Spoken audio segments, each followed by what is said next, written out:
Dr. Crosley, and welcome to Real World Pediatrics. So, today I wanted to talk about confidence.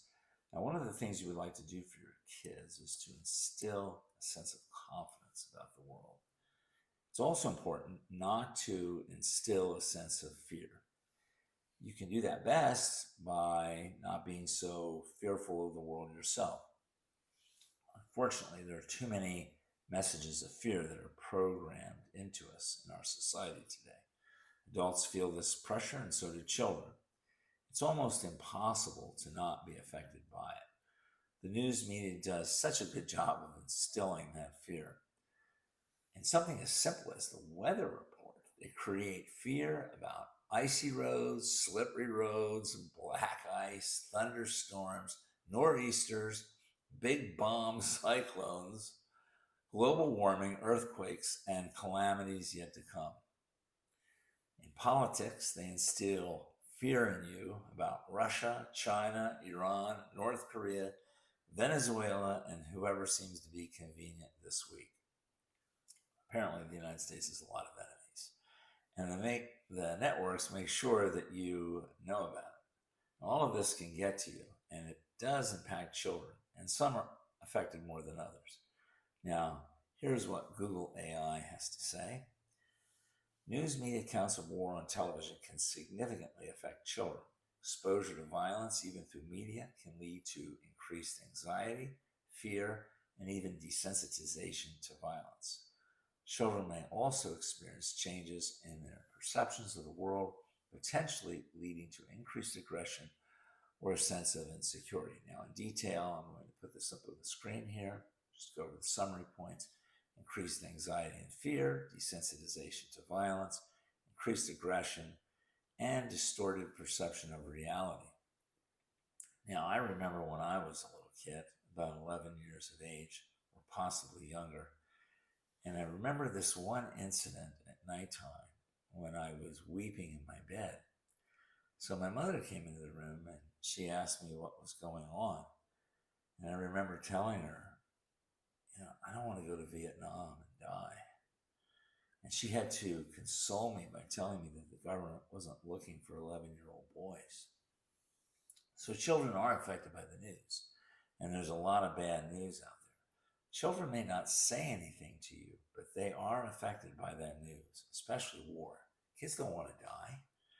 Now, I guess I must have been fixated on Vietnam because I remember we took this trip to Washington, D.C. sometime in the mid-1960s.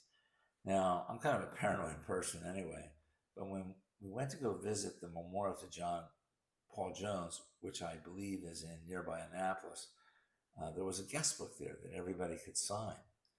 Well, I didn't want to sign the book, and my father was perplexed, and he said to me, why don't you want to sign the book? Well, I just told him I didn't want to. But the real reason was because in my childlike mind, I was afraid that if I signed the book, the government would get my name and ship me off to Vietnam. Of course, that might sound ridiculous to you as an adult, but that's how children think. So it's important to protect children somewhat from all these negative messages, while at the same time, B, giving them a sense of confidence about themselves. Now, there are some ways you can do that. One, you can give them simple projects around the house to do. They may not mean much to you, but they can do wonders for kids. Two, you can refrain from worrying them to death about silly things. If you can give your child a project to do with an incentive at the end of it, you'll do a world of good for your child.